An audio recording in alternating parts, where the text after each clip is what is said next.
जय हिंद। नमस्कार प्यारे बच्चों, आप सभी लोगों का मोस्ट वेलकम है आपके अपने प्यारे से यूट्यूब चैनल सीके इस ऑनलाइन क्लासेस में।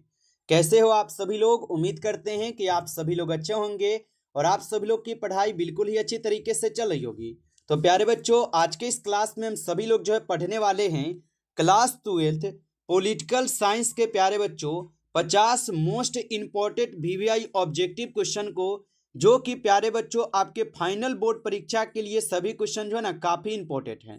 तो आप सभी लोग जो इस क्लास को बिल्कुल अच्छी तरीके से लास्ट तक देखिएगा और इस क्लास में दिए जाने वाले इन सभी क्वेश्चन को आप अच्छे से जरूर याद कर लेना। तो चलिए बच्चों, क्लास को स्टार्ट करते हैं और आप लोग जो है हमारे साथ चैट सेक्शन में भी आंसर लगाते चलिएगा। और देखिए प्यारे बच्चों, यहाँ पे आपका पहला नंबर प्रश्न दिया गया है और प्रश्न क्या दिया गया है कि स्वतंत्र भारत में प्रथम आम चुनाव कब हुए थे।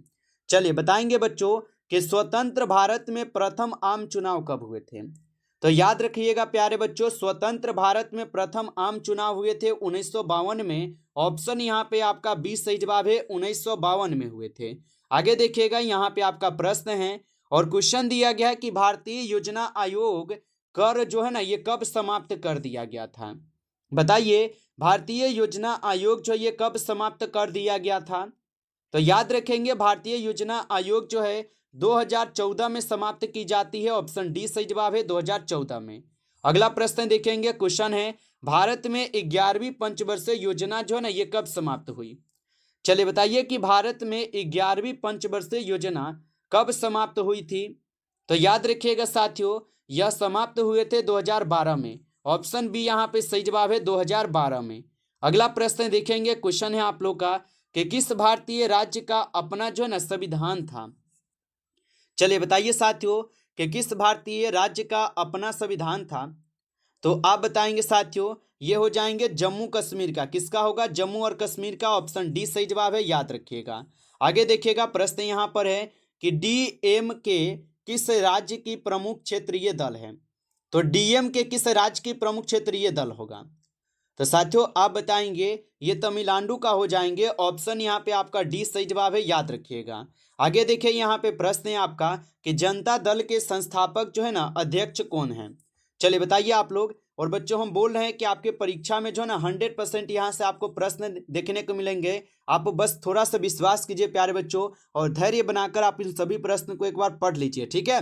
क्योंकि यहाँ से आपको परीक्षा में बहुत सारे प्रश्न आपको देखने को मिलेंगे। आप अच्छे से इसको याद कीजिए और अच्छे से पढ़कर जाइए अपने एग्जाम देने, ठीक है। चलिए और बताइए कि जनता दल के संस्थापक कौन थे। तो आप बताएंगे कि जनता दल के संस्थापक थे पीवी सिंह। कौन थे? पीवी सिंह। ऑप्शन ए सही जवाब होगा। आगे देखिएगा, यहाँ पे आप लोग का क्वेश्चन है, क्वेश्चन दिया गया है और क्वेश्चन है कि संयुक्त राज्य अमेरिका का यहाँ पे राष्ट्रपति कौन है। तो संयुक्त राष्ट्र अमेरिका के राष्ट्रपति हो जाएंगे कौन, बताइए। तो यहाँ पे आपका सही जवाब जो है ऑप्शन ए हो जाएगा, जो बाइडेन है। ऑप्शन ए सही जवाब होगा। अगला प्रश्न देखिएगा, क्वेश्चन यहाँ पे दिया गया आपका और क्वेश्चन क्या है कि विघटित भारतीय योजना आयोग का प्रधान अध्यक्ष कौन होता था। तो विघटित भारतीय योजना आयोग का प्रधान अध्यक्ष कौन होता था। तो याद रखेंगे साथियों, प्रधानमंत्री। ऑप्शन ए सही जवाब है, प्रधानमंत्री होता था, याद रखेंगे। आगे देखिए, यहाँ पे प्रश्न आपका है कि राष्ट्रीय विकास परिषद का गठन कब हुआ था। चलिए बताइए कि राष्ट्रीय विकास परिषद का गठन कब हुआ। तो 1952, याद रखिएगा 1952 में आप लोग का राष्ट्रीय विकास परिषद का गठन होता है। आगे देखिएगा, यहाँ पे आपका प्रश्न दिया गया 10 नंबर कि भारत की संविधान सभा का गठन किस योजना के आधार पर हुआ था। बताइए, भारत के किस संविधान सभा का गठन किस योजना के आधार पर हुआ था। तो ये हुए थे कैबिनेट मिशन योजना के आधार पर। ऑप्शन डी यहाँ पे आपका सही जवाब है, याद रखिएगा। आगे देखिएगा, प्रश्न यहाँ पर है 1989 के आम चुनाव के केंद्र में किसके नेतृत्व में सरकार का गठन किया गया। तो 1989 के आम चुनाव में केंद्र में किसके नेतृत्व में सरकार का गठन किया गया। तो आप बताएंगे बीपी सिंह के नेतृत्व में। ऑप्शन ए सही जवाब है, बीपी सिंह के नेतृत्व में हुआ था। आगे देखिए, प्रश्न यहाँ पर है भारत में विविधता में एकता की विशेषता किसने बताई थी। तो भारत में विविधता में एकता की विशेषता किसने बताई। तो ये बताए थे पंडित जवाहरलाल नेहरू जी। ऑप्शन डी सही जवाब है, याद रखेंगे। अगला प्रश्न यहाँ पे आता है आपका, भारत के संविधान में कितने मौलिक कर्तव्यों का प्रावधान जो है ना किया गया है। तो भारत के संविधान में कितने मौलिक कर्तव्यों का प्रावधान किया गया है? तो ये किए गए हैं 11 मौलिक कर्तव्यों का प्रावधान। ऑप्शन डी सही जवाब है, 11 होगा। आगे देखिएगा प्रश्न यहाँ पे, विश्व में शांति बनाए रखने का दायित्व किस पर है? तो विश्व में शांति बनाए रखने का जो दायित्व है ये किस पर होगा? तो साथियों ये हो जाएंगे सुरक्षा परिषद पर। ऑप्शन बी सही जवाब है, सुरक्षा परिषद। आगे देखिएगा यहाँ पे आपका प्रश्न है कि मैकमोहन रेखा कहाँ है? बताइएगा, मैकमोहन रेखा हो जाएंगे। तो मैकमोहन रेखा जो ये अरुणाचल प्रदेश में है। ऑप्शन यहाँ पे आप लोग का बी सही जवाब है, अरुणाचल प्रदेश में। आगे देखिएगा यहाँ पे आपका प्रश्न है कि भारत में दूसरा सफल परमाणु परीक्षण कब हुआ था? बताइए कि भारत में दूसरा सफल परमाणु परीक्षण कब किया गया? तो ये किए गए थे आपके 1998 में। ऑप्शन डी सही जवाब है, याद रखिएगा। चलिए आगे बढ़ते हैं और अगला क्वेश्चन देखिएगा प्यारे बच्चों। यहाँ पे क्वेश्चन है और क्वेश्चन है कि शाहबानो मामला किससे संबंधित मामला था? तो शाहबानो मामला जो ये किससे संबंधित मामला था? तो याद रखेंगे साथियों, ये हो जाएंगे आपके किससे संबंधित। सभी लोग आंसर लगाइए। तो यहाँ पे आप लोग का सही जवाब ऑप्शन ए हो जाएगा। यहाँ पे आप देख लीजिएगा। चलिए आगे देखते हैं। अगला प्रश्न है आप लोग का कि भारत में गठबंधन की सरकार के पहले प्रधानमंत्री निम्न में से कौन है? तो भारत में गठबंधन की सरकार के पहले प्रधानमंत्री निम्न में से कौन होगा? तो बीपी सिंह थे। ऑप्शन ए यहाँ पे सही जवाब है, बीपी सिंह होगा। आगे देखिए यहाँ पे आपका प्रश्न है कि नाटो के स्थापना के समय कितने सदस्य देश ने हस्ताक्षर किया था? तो नाटो के स्थापना के समय कितने सदस्य देशों ने हस्ताक्षर किया है?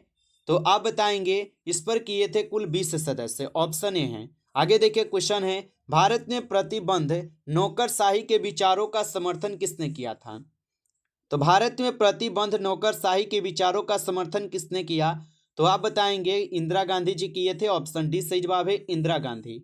आगे देखिएगा यहाँ पे आप लोग का प्रश्न है कि भारतीय संविधान में 42वां संशोधन कब हुआ था? तो भारतीय संविधान में 42वां संविधान संशोधन होता है 1976 में। ऑप्शन यहाँ पे आप लोग का 20 सही जवाब होगा।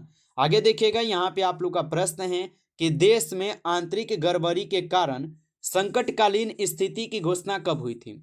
चलिए आंसर लगाइए। और बच्चों आप लोगों से छोटा सा रिक्वेस्ट है कि आप लोग लाइक नहीं किए हो इस क्लास को, तो आप जरूर एक बार इस क्लास को लाइक कर लेना, ठीक है। और नए स्टूडेंट हो, आप चैनल पे पहली बार जुड़ रहे हो, तो आप इस चैनल को सब्सक्राइब करके आप ऑल नोटिफिकेशन को बच्चों ऑल पे दबा के आप जुड़ जाना, ताकि जब हम क्लास स्टार्ट करेंगे आपके पास बच्चों क्लास का नोटिफिकेशन पहुंच जाएंगे और आप जो इस क्लास पे सबसे पहले जुड़ पाएंगे, ठीक है। तो आप इस चैनल को सब्सक्राइब कर लेना नए हो तो, और एक बार क्लास को सभी बच्चे लाइक कर जरूर कर लीजिएगा, ठीक है। और बताएंगे और नोट्स के लिए बताएंगे क्लास के बाद, ठीक है। क्लास जब हो जाएगा तो उसके बाद आपको पीडीएफ और नोट्स के लिए बताएंगे कहाँ पे आपको पीडीएफ मिलेगा, ठीक है। और बताइए देश में आंतरिक गड़बड़ी के कारण संकटकालीन स्थिति की घोषणा कब हुई? तो आप बताओगे सर जी ये घोषणा 1975 में हुआ था। आगे देखिए यहाँ पे आप लोग का प्रश्न है कि देश में आंतरिक गड़बड़ी, अभी देखें भाई ये क्वेश्चन हो चुका है 1975। आगे देखिए क्वेश्चन है कि चीन संयुक्त राष्ट्र संघ का सदस्य कब बना था? तो चीन जो ये संयुक्त राष्ट्र संघ का सदस्य बनता है आपके 1971 में। ऑप्शन बी यहाँ पे सही जवाब है, 1971 में। आगे देखिए यहाँ पे प्रश्न है आपका कि अमेरिका में वाटर गेट यहाँ पे कांड की घटना कब हुई? तो अमेरिका में वाटर गेट कांड की घटना कब होती है? तो ये घटनाएं होती है आपके 1974 में, याद रखिएगा। अगला प्रश्न देखिए, क्वेश्चन है कि भारत में उत्तर पूर्वी क्षेत्रों में असम का भाग काटकर यहाँ पे पहला राज्य कौन बना है? तो भारत में उत्तर पूर्वी क्षेत्र में असम का भाग काटकर पहला राज्य कौन बना है? तो आप याद रखेंगे यहाँ पे सही जवाब ऑप्शन बी होगा, मेघालय हो जाएगा, याद रखना आप सभी लोग। आगे देखेंगे यहाँ पे आपका प्रश्न है कि बोडोलैंड स्वतः शासी परिषद किस राज्य में स्थित है? तो बोडोलैंड स्वतः शासी परिषद किस राज्य में स्थित है? तो ये हो जाएंगे साथियों आपके असम में। ऑप्शन ए सही जवाब है, असम में होगा, याद रखिएगा। अगला प्रश्न देखेंगे, क्वेश्चन है आपका कि सुंदरलाल बहुगुणा का नाम किस आंदोलन से जुड़ा है? तो सुंदरलाल बहुगुणा का नाम किस आंदोलन से जुड़ा है? तो ये हो जाएंगे चिपको आंदोलन से। ऑप्शन डी सही जवाब है, चिपको आंदोलन से है। आगे देखिए यहाँ पे प्रश्न है प्रथम यूरोपीय सुरक्षा शिखर सम्मेलन कब हुआ था? तो प्रथम यूरोपीय सुरक्षा शिखर सम्मेलन जो ये कब हुआ था? तो याद रखेंगे आप सभी लोग 1973 में। ऑप्शन ए सही जवाब है, 1973 में। अगला क्वेश्चन देखेंगे आप लोग का क्वेश्चन है, गुटनिरपेक्ष आंदोलन के स्थापना के समय इसके सदस्यों की संख्या कितनी है। तो गुटनिरपेक्ष आंदोलन के स्थापना के समय इनके सदस्यों की जो संख्या थी ये 25 थी, ऑप्शन सी होगा।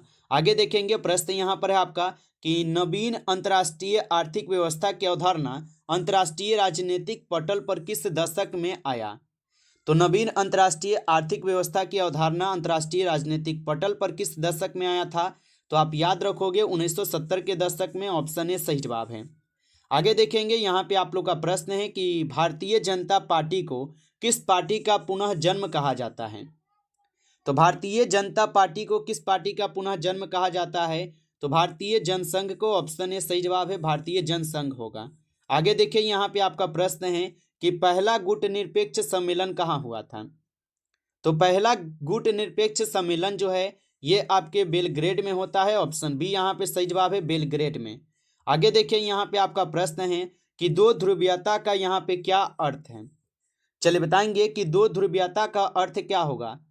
तो दो ध्रुवीयता का अर्थ होता है अमेरिका और सोवियत संघ की प्रतिद्वंदी प्रभुत्व, ऑप्शन सी यहाँ पे सही जवाब है। आगे देखिए प्रश्न है कि ब्रेजनेव किस देश के राष्ट्रपति थे। तो ब्रेजनेव किस देश के राष्ट्रपति थे। तो ये हो जाएंगे सोवियत संघ के, ऑप्शन ए सही जवाब है, सोवियत संघ के होगा। आगे देखिए यहाँ पे प्रश्न है आपका वार्सा संधि किस देश का सैनिक गुट था। तो वार्सा संधि किस देश का सैनिक गुट था। तो आप याद रखोगे ये सोवियत संघ के था, ऑप्शन ए यहाँ पे आपका सही जवाब है, सोवियत संघ। आगे देखिए यहाँ पे आपका प्रश्न है सोवियत संघ के युवा नीलो जौस किसका प्रतीक मानते हैं। तो सोवियत संघ के युवा नीलो जौस किसका जो प्रतीक मानते थे। तो आप बता देना, ये हो जाएंगे आज़ादी का, ऑप्शन सी है। आगे देखिए यहाँ पे आपका प्रश्न है कि भारतीय राजनीतिक दलीय व्यवस्था को किस श्रेणी में रखा गया है। तो भारतीय राजनीतिक दलीय व्यवस्था को किस श्रेणी में रखा गया है। तो आप याद रखना ये हो जाएंगे आपके बहुदलीय व्यवस्था में, ऑप्शन सी है। आगे देखेंगे यहाँ पे आपका प्रश्न है कि प्रेस्योका एवं यहाँ पे ग्लासनोस्त के मंत्र किसने दिए थे। तो ये मंत्र दिए थे आपके गोर्बाचेव, ऑप्शन यहाँ पे डी है। आगे देखिए प्रश्न है कि दूसरी दुनिया के देशों में किस प्रकार के देश आते हैं। तो दूसरी दुनिया के देशों में किस प्रकार के देश आते हैं। तो समाजवादी देश, ऑप्शन बी होगा, समाजवादी देश। आगे देखिए प्रश्न है कि भारत परमाणु अप्रसार संधि पर हस्ताक्षर क्यों नहीं करता है। तो भारत परमाणु अप्रसार संधि पर हस्ताक्षर क्यों नहीं करता है। तो आप बताएंगे वह इससे भेदभावपूर्ण मानता है, ऑप्शन यहाँ पे बी होगा। आगे देखेंगे यहाँ पे प्रश्न है कि किस देश ने नाटो में अमेरिकी नेतृत्व का विरोध किया है। बताइए कि किस देश ने नाटो में अमेरिकी नेतृत्व का विरोध किया। तो आप बता दोगे ये हो जाएंगे आपके फ्रांस, ऑप्शन यहाँ पे 20 सही जवाब है। चलिए आगे देखते हैं और अगला क्वेश्चन देखेंगे। आप लोग का क्वेश्चन है अंतर्राष्ट्रीय पहल पर अमेरिकी वर्चस्व कब से माना जाता है। तो अंतर्राष्ट्रीय पहल पर अमेरिकी वर्चस्व कब से माना जाता है। तो ये 1991 से माने जाते हैं, ऑप्शन सी होगा 1991 से। आगे देखेंगे प्रश्न है कि एक ध्रुवीय विश्व किस देश के प्रभुत्व का परिचायक है। तो एक ध्रुवीय विश्व किस देश के प्रभुत्व का परिचायक है। तो याद रखिएगा आप सभी लोग, यहाँ पे इस क्वेश्चन का आपका सही जवाब क्या होगा। तो यहाँ पे आपका सही जवाब जो है ऑप्शन डी हो जाएगा, अमेरिका के। आगे देखेंगे यहाँ पे आपका प्रश्न है कि निम्नलिखित में से कौन सा देश आसियान का सदस्य नहीं है। तो निम्नलिखित में से कौन सा देश आसियान का सदस्य नहीं है। तो आप याद रखिएगा यहाँ पर आपका सही जवाब जो है ऑप्शन आप सभी लोग का सही हो जाएगा, भारत नहीं है। चलिए आगे देखेंगे यहाँ पे आपका प्रश्न है कि दक्षेस का पहला सम्मेलन कहाँ हुआ था।